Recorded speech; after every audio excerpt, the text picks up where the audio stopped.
Hallo und herzlich willkommen zu einem neuen Review. Wie ihr vielleicht bemerkt habt, sind Reviews nicht mehr das Hauptthema meines Kanals. Ich konzentriere mich da in meiner Freizeit auf ein paar andere Dinge.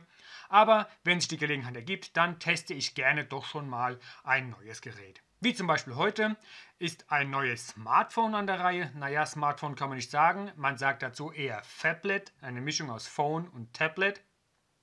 Und zwar das Mi Note 2, ein chinesisches Fabrikat, das man sehr günstig im Internet erwerben kann. Das soll das Preis-Leistungs-Verhältnis einfach spitze sein. Nun ja, dem Ganzen wollte ich auch mal auf den Grund gehen und werde zusammen mit euch in diesem Review dieses Gerät testen. Zuallererst schauen wir uns wie immer die Verpackung des Gerätes an. Sieht aus wie eine ganz normale Kartonschachtel, aber das ist schon ein bisschen härter, das ist nicht so weich. Vorne drauf steht der Firmenname MI. Auf der rechten Seite nichts, auf der Unterseite nichts, auf der linken Seite nichts, auf der Oberseite nichts, auf der Rückseite. Da hat es Seriennummern und immer schön in Englisch und in chinesischen Schriftzeichen wird hier beschrieben. Was steht hier denn? Hier steht Mi Note 2, MTK Helio X10 864 2,2 GHz. Das wird der Prozessor sein. Dann 2 GB LPDDR3, das ist der RAM. 32 GB eMMC, werde ich mal nachschauen. 5.5 1080 IPS, das ist das Display. Hier steht 1300, aber was die bedeuten? Hier steht 500, keine Ahnung, was sie bedeuten. 3020 mAh, das ist der Akku. Android-Betriebssystem. MIUI, ob das wohl Multilanguage heißt? 2,4-5 GHz Wi-Fi, okay. Dann haben wir hier die Netze, die abgedeckt werden, 4G, 3G, 2G. Dann die Webseite www.mi.com und das müsste die Telefonnummer in China sein. Hier wird das Ganze nochmal wiederholt. Hier steht zwar noch USB 2.0 Anschluss, aber der Prozessor wird hier nochmal genannt. Der RAM, der Speicher vom Gerät, das Gerät selbst hat 32 GB. Der Akku, ja, der wird hier auch nochmal beschrieben. Bloß hier steht nochmal verschiedene Angaben mit 3020, 3060 mAh. Schauen wir uns den Akku separat nochmal an. Nochmal 1300 BSI, keine Ahnung. LED, ja gut, hat das Gerät. 500, keine Ahnung. TDD-LTE, das ist klar, mit den ganzen Frequenzen sogar dabei. Das steht bei anderen Packungen nicht mit drauf, in welchem Frequenzbereich dieses LTE arbeitet. Dann FTD-LTE, TD-SCDMA, WCDMA, GSM, klar, das klassische Handynetz, GPS, AGPS, GLONASS ist das russische Satellitennavigationssystem, Baidu, das ist meiner Kenntnis nach das chinesische satellitengeschützte Navigationssystem, Bluetooth 4.0. 3,5 mm, das wird der Klinkenstecker sein, FM, vielleicht hat das Gerät sogar Radio, USB 2.0 OTG, dann hier weiter nicht. Ein paar lauter kleine Zahlen, ich denke mal, das sind unwichtig. Hier ist noch ein Siegel und die Seriennummern. Okay, was mir gleich auffällt, wenn ich das Gerät hier so betrachte, hier ist kein Siegel. Die Verpackung kann man einfach so aufmachen, ohne was aufschneiden zu müssen. Schlecht, weil dann kann man nicht nachweisen, dass das Gerät noch original verpackt ist, wenn man es zum Beispiel unbenutzt zurückgeben möchte, um den vollen Preis zu erhalten. Oder es weiterverkaufen möchte oder wie auch immer. Okay, keine Siegel, also muss ich ja auch nichts aufschneiden. Dann müssten wir einfach hier die Packung öffnen können. Ja, das ist möglich. Packung einfach öffnen. Und somit sehen wir jetzt auch hier das Gerät. Das Gerät selber schauen wir uns gleich an. Schauen wir uns erstmal an, was hier noch in der Packung ist. Nachdem wir dieses Füllmaterial weggetan haben, was haben wir hier? Das sieht nach dem USB-Kabel aus. Ja, USB, Micro-USB-Stecker. Gut, dann haben wir hier, ja, diesen Stecker. Jetzt weiß ich auch, warum in der Packung außerhalb des Gerätes dieser Stecker hier noch mit dabei lag. Das ist der Adapter. Na, ich traue mich jetzt schon kaum, das reinzustecken. Das will nicht so richtig. Ja, und hier oben müsste der USB-Anschluss sein, hinten dran. Das geht gar nicht. Ja, der ist da hinten dran. Aber mal ehrlich, Würdet ihr euch jetzt trauen, das hier ist schief drauf, jetzt ist es gerade, in eine Steckdose zu stecken? Naja, ich bin ja Elektroniker, ich werde das gleich mal ausprobieren. Dennoch glaube ich, nehme ich hier ein USB-Ladegerät eines anderen Fabrikats. Gut, was haben wir hier noch? Ja, das geht nicht richtig auf. Was ist hier drin? Das scheint mir die Bedienungsanleitung zu sein. Und wahrscheinlich ist die nur in Englisch und Chinesisch. Also, das ist schon mal nur Chinesisch alles. Alles Chinesisch. Alles nur Chinesisch. Gut. Klopapier. Nächste. Alles nur Chinesisch. Alles nur Chinesisch. Also, alles ab auf die Toilette. Was haben wir hier? Den großen Akku. Der ist wirklich groß. Was steht drauf? BM45, 3,84, 3020 Träger, 3060 mAh. Minutentyp, okay. Ich gehe mal von diesem Wert hier aus. 4,4 Volt und 3020 mAh. Lithium-Ionen-Akku. Wechselbar, immer noch gut. Also welchen Mist da jetzt auch Samsung macht, dass sie auch noch nicht mehr ihren Akku wechseln. Weil das ist doch immer noch die letzte Chance. Wessen Samsung-Handy oder anderes Android-Fabrikat ist noch nicht abgestürzt und den Akku zu ziehen war die letzte Chance wieder für einen Reset. Ja, wie soll man das machen, wenn das gar nicht mehr getauscht werden kann? Naja, bei mir kommen nur Geräte ins Haus mit wechselbarem Akku. So, dann nur noch Füllmaterial, fertig. So, dann schauen wir uns mal das Gerät an. Hier haben wir dieses Phablet. Ist schon relativ groß. Hier mal zum Gleich das S5 Mini. Das habe ich gerade griffbereit. Okay, was haben wir hier vorne? Display, schön schwarz alles gehalten. Die Schutzfolie ist noch drauf. Die lasse ich dann auch mal drauf, ziehe sie nachher ab, damit man ein bisschen die Qualität des Displays sieht. Hier die Tasten, die sind nicht versenkt, das sind feste Tasten. Menütaste, Home-Taste, Zurück-Taste. Hier oben sieht man schon die Frontkamera, Ohrsprecher. Was haben wir oben? Oben haben wir Klinkensteckerbuchse. Das sieht mir nach Infrarot aus und Mikrofon. Unten Micro-USB und nochmal Mikrofon. Bestimmt um Stereo aufzunehmen, wenn man Filme aufnimmt. Links und rechts. Okay. Da kommen wir schon zu links und rechts. Die linke Seite ist blank. Auf der rechten Seite haben wir Laut-Leise-Wippe und den einen Ausschalter. Auf der Rückseite sehen wir die Kamera, Kameralicht, nochmal das MI und der große Lautsprecher. So, und bevor wir das Gerät einschalten, legen wir natürlich den Akku ein. Dazu muss erstmal schauen, wo man das Gerät aufmacht. Irgendwo hier muss eine Kerbe sein. Ich finde keine. Aber die Hülle lässt sich auch so einfach vom Gerät entfernen. Dann können wir schon in das Gerät hineinschauen. Also, was haben wir hier? Hier ist der Slot für die Micro-SD-Karte und 2 SIM-Karten können gesteckt werden. Ich werde jetzt noch gar nichts von all dem stecken. SIM-Karte werde ich dann irgendwann einfügen. Ich werde das Gerät in meinem WLAN anmelden und mal schauen, wie es funktioniert. So, Akku ist drin, Deckel wieder drauf. Jetzt müssten wir auch das Gerät einschalten können. Und damit es auch ein bisschen besser zu sehen ist, werde ich mal ranzoomen und das Gerät auch einschalten. mi.com. MIUI7, welcome. Jetzt möchte er von mir die Sprache wissen. Das ist Deutsch, wir sind in Deutschland. Weiter. Wählen Sie Ihre Region. Ja. Sag mal. Ich kann nur China wählen. Was ist denn das? Wählen Sie Ihre Region. Ich gehe nochmal kurz zurück. Willkommen.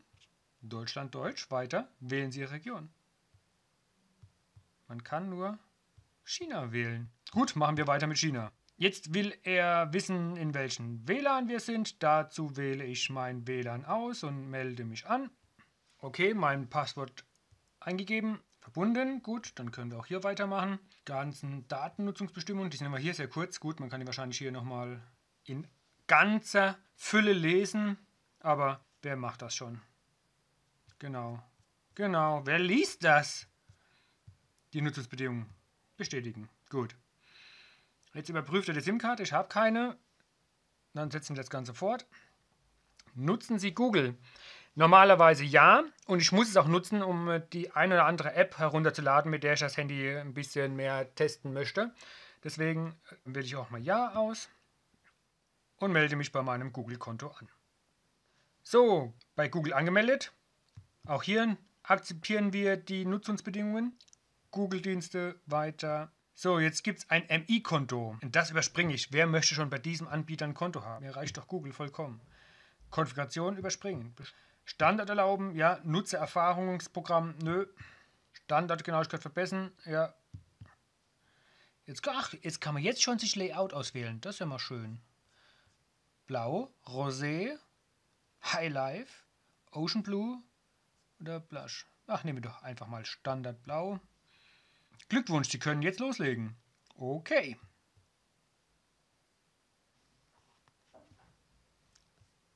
Dann kann man hier aufräumen, die Logos sich anders verteilen. Okay. Wahrscheinlich wieder hier zurück. Gut. Dann schauen wir uns doch mal zuallererst an, welches Android-Betriebssystem hier installiert ist. Über das Telefon. Die Android-Version ist 5.0.2 LRX22G. Und das entspricht Lollipop. Hier auch nochmal ein paar Daten. Gerätename, das ist das Redmi Note 2, genau. Mit dem Android-Betriebssystem. Dann die MIUI-Version 7.0 Stable, okay. CPU ein Octa-Core, 2,2 GHz, 2 GB RAM. Der interne Speicher, 32 GB verfügbar. Insgesamt schon etwas vom Betriebssystem belegt. Baseband-Version, okay. Kernel-Version, Bildnummer, Status, okay. Das reicht mir erstmal. Gehen wir wieder zurück. Die Icons bei Lollipop gefallen mir schon besser als bei älteren Android-Betriebssystemen. Einfacher von den Farben her. Aber das ist wie gesagt Geschmackssache. Die Kamera werde ich dann im Laufe des Tages testen und euch die Bilder dann auch zeigen. Galerie, wahrscheinlich vorher auch. Musik, Themen. Okay, hier ist schon eine 1. Hier stimmen wir zu. Okay, hier geht es wahrscheinlich schon um Musik und so weiter. Hier kann ich mich gleich mal festlegen, was so meine Themen sind. Wahrscheinlich Hintergrundbilder und so. Ja, hier sieht man schon mit der verschiedenen Uhr. Kann man hier gleich welche aussuchen. Und dann öfter mal das Style vom Handy wechseln. Okay, das sind Themen. Dann der Play Store. Ich denke mal, da braucht man nicht viel drüber zu sagen. Der wird immer noch der gleiche sein. Genau, da werde ich mir dann später ein paar Apps noch besorgen. Zurück. Werkzeuge, gibt es hier was Spezielles? Mi-Konto haben wir nicht, E-Mails, okay, Updater, Uhr, Rekorder, Radio, genau, hier haben wir Radio, Rechner, Dateien, also nichts Neues. Remote, damit auch die Infrarotschnittstelle hier vorne benutzt werden kann, um einen Fernseher zu bedienen. Dann Sicherheit, was bieten die denn mir hier an Sicherheits an? Geschäftsbedingungen, okay, weil ich würde da schon einen eigenen Virenscanner installieren, auch bei Android, heute sehr wichtig. Aber die haben ja schon einen Scanner für Android. Jetzt können wir mal scannen. Sicher, Scan abgeschlossen. Das ging aber schnell. Gut. Scheint gut zu sein. Also es ist zum ersten Mal, dass ich einen integrierten Virenscanner sehe. Gut, gehen wir weiter. Kalenderfunktion, Notizen, Wetter, Clean Master. Auch das ist mal etwas Tolles. Ich nutze normalerweise CCleaner, um mein Handy aufzuräumen, aber das ist auch schon der gleiche Pinsel wie bei CCleaner. Vielleicht ist es sogar eine abgespeckte Version. Wenn das Handy mal wieder zu voll ist, um es damit aufzuräumen. Kann ja mal schnell passieren, wenn man sehr viele Fotos oder Videos macht, um dann den Speicher intern vollhaut. So, Tab Boost. Phone has now boosted. Okay, was auch immer. Das waren schon alles. Mehr ist da gar nicht drauf. Und das ist etwas, was mir so gut gefällt. Es kommt ja so oft vor, dass die Handys noch herstellerspezifische Apps drauf haben, die das Handy versauen. Und man kann sie nicht mal löschen. Die hauen das drauf und man muss damit leben, auch wenn man es nicht will. Und hier ist nichts. Nichts von Google, nichts von Samsung. Der Hersteller selbst hat da kaum was drauf gemacht. Nur eigentlich auf den ersten Blick nützliche Dinge, wie sind die Clean Master und so. Also das gefällt mir. Das gefällt mir und es scheint auch schnell zu funktionieren. Also hier der Touch-Display lässt sich schnell bedienen. So, jetzt ziehen wir auch mal vorsichtig die Folie ab und schauen mal, wie sehr das glänzt und ob das hat schon ausgelöst. Wie sich das bedienen lässt, ja immer noch sehr gut. Also ob mit oder ohne Schutzfolie lässt sich das immer noch sehr gut bedienen. Okay, dann werden wir mal verschiedene Tests durchführen. Musik auf diesem Handy. Wollen wir uns mal anhören, wie die so klingt. Dazu habe ich ein Lied hochgeladen in das Gerät. Mal ein bisschen lauter noch.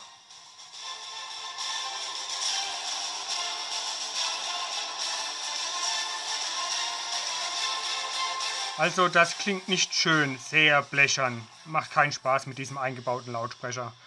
etwas lauter Musik zu hören. Aber wer braucht das schon? Da nimmt man gescheite Kopfhörer oder einen Lautsprecher am Klinkenstecker oder ein gutes Bluetooth-Gerät, was es da mittlerweile auch schon günstig am Markt zu erwerben gibt. So, zur Kamera. Ich war unterwegs, wollte mit der Kamera des Handys ein paar Fotos machen, um zu testen, wie sie sich so verhält. Da ist mir schon aufgefallen, die eingebaute Kamera-App. Ich habe sie einfach genommen, eingeschalten und einfach drauf los habe ich Bilder geschossen. Wenn ich dann die ersten Fotos mache, dann kommt schon hier diese Fehlermeldung, Galerie wurde beendet.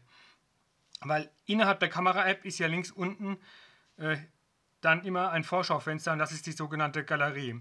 Und spätestens beim zweiten Foto kommt diese Meldung immer wieder und ich bekomme sie nicht mehr weg. Dieser Fehler ist reproduzierbar. Ich habe da noch nichts im Internet gefunden. Wenn ihr was habt, schreibt es in die Kommentare. Ansonsten geht gleich eine E-Mail an den Support. So, und das kriege ich auch nicht mehr weg.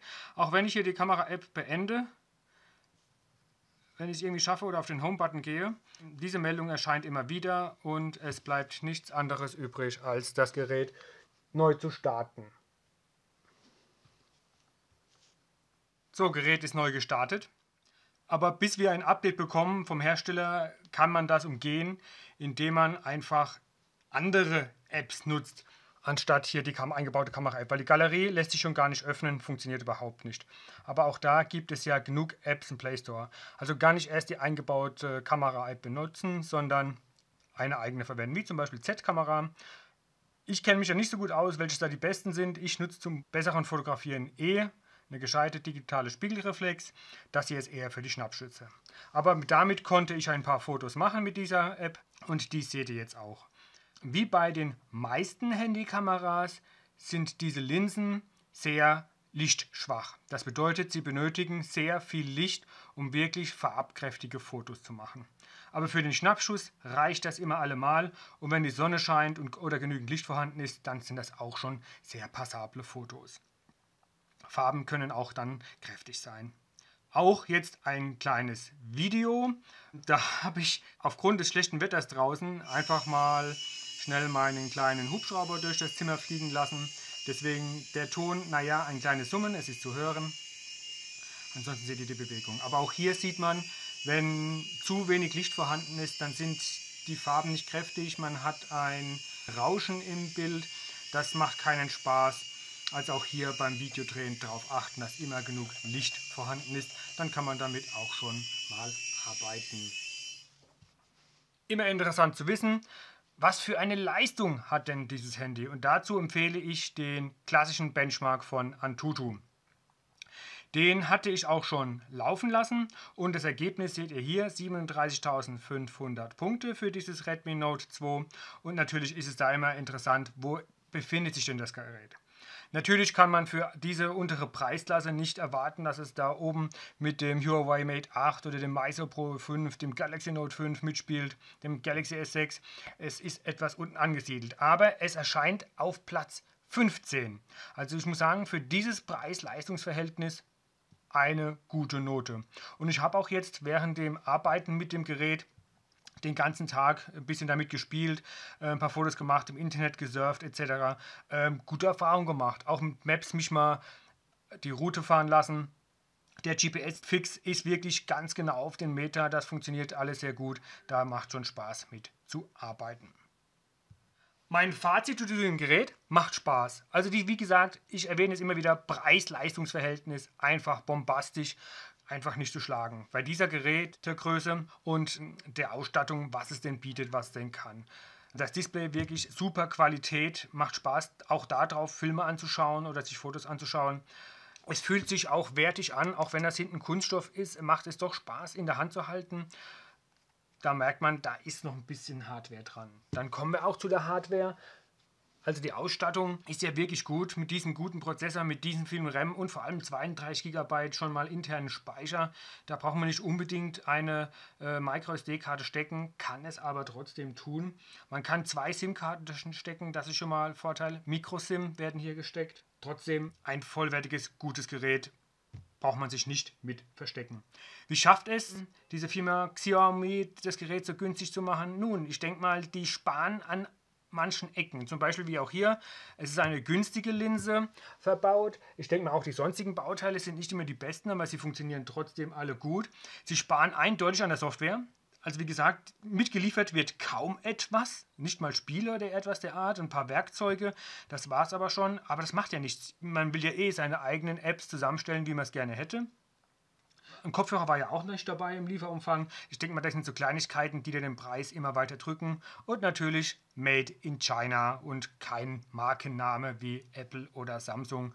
Aber vielleicht kommt da Xiaomi noch irgendwann hin. Nun gut, das war's dann auch mit diesem Review zu diesem Handy. Ich denke mal, damit wird man noch sehr viel Spaß mit haben. Hoffe, der Hersteller behebt noch diesen Fehler hier. Und dann kann es losgehen. Das war's zu diesem Review. Vielen Dank fürs Zuschauen. Bis zum nächsten Mal. Euer Uli.